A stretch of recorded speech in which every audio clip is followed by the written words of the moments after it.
From the USA, we're finally home. So Pilipinas, where we belong. Born and raised, now back once more. New adventures open every door. Louie Boy Club, tara na. Drum and family fun. Balik Pinas, living the dream. Welcome to Louie Boy Block. Whoa, oh, oh, oh, oh, oh, oh,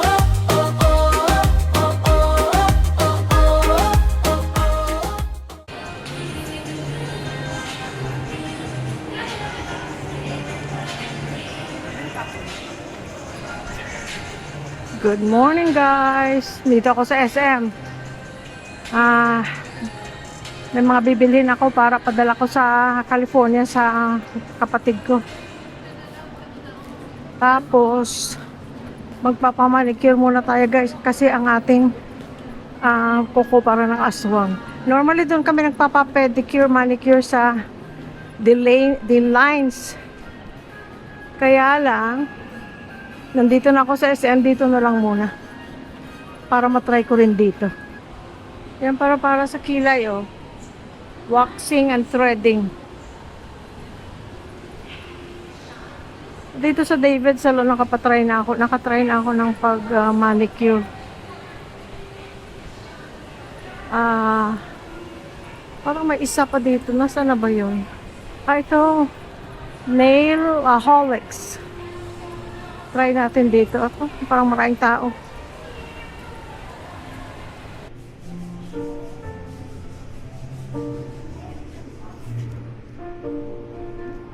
So, itong kukunin natin guys. Gel. And food spa.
Bili na naman tayo ng ganito guys. Bigay natin kay Jing at saka kay Inday Ferolin.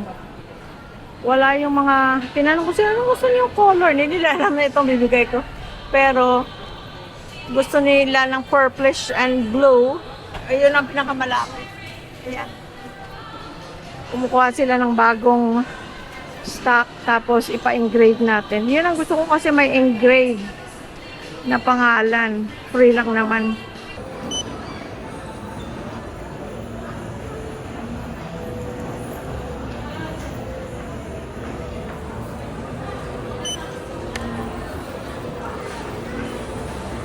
Medyo kapagalan dark color pa. Uling relief.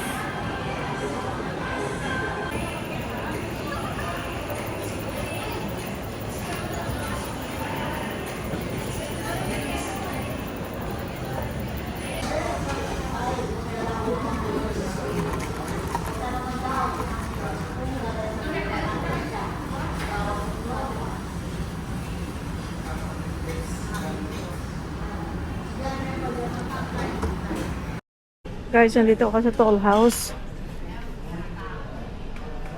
Nag-take out lang ako para kay Louie Boy at kay Percy.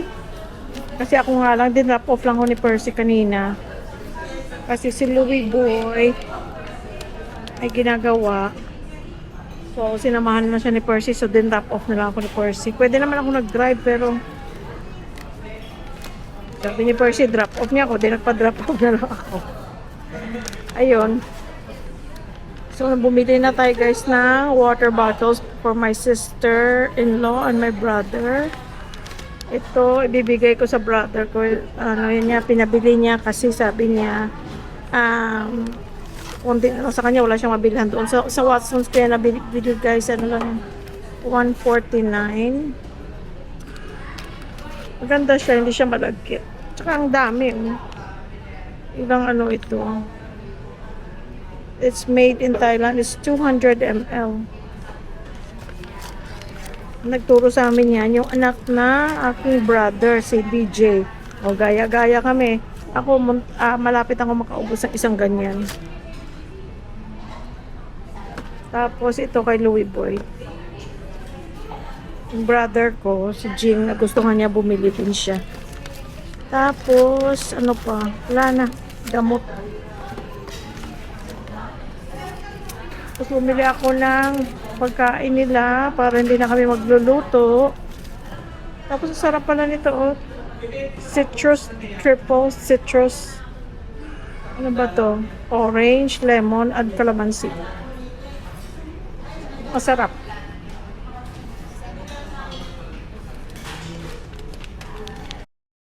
Pero after dito guys, pupunta pa ako sa food court. Dito lang ako galing kanina, di ba, kumain ako lunch.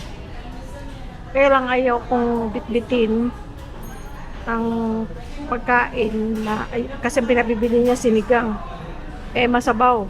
Ayaw kong bitbitin na marami pa akong pinuntahan. So, ano na lang, pabalikan ko na lang yun, tapos tatawagan ko lang sa person para makauwi na ako.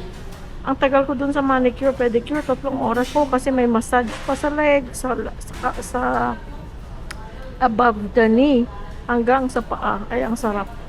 Sabi 30 minutes lang, pero parang sobra naman yun sa 30 minutes, parang 45 minutes. Tapos ano pa, isang tao lang gumawa ng manicure. Ayan, pedicure, kaya matagal. Which, yun ang gusto ko pag wala naman akong ginagawang iba. Para na manamnam ko yung ano, nakaupo ka lang, tapos kinukut-kut-kut ang kamay mo at paa. Yun ang gusto ko. Kasi kung minsan sa mga, yung sabay ang paa, sabay ang kamay, sandali lang yun. Kaya, pag wala naman akong gagawin, o wala namang pupuntahan, mas gusto ko yung mas matagal ako dun sa salon kasi ini-enjoy ko. Kayo guys, nakaka-relate. Ito na yung ating ano guys, beef ribs, 2, tapos may dinuguan na pinabili sa Louie Boy. Para sa kanila, ako hindi na ako kakain siguro, busog na ako. Nabusog ako dun sa juice. Lagay ko sa ano para madaling ano, kasi pag papel walang hawakan, madaling mabutas. Kaya lagi ako may dalang mga ganitong foldable bags. Tapos ito pa ang laki, oh. Kaysa paper bag. Wala naman siyang space na nakukuha sa bag ko dahil kasi manipis lang siya pag pinold. So lagi ako may ganyan, guys. Ayan, di ba? Alis na ako. Tumawag na ako sa kanila. Susunduin na daw ako ni Percy.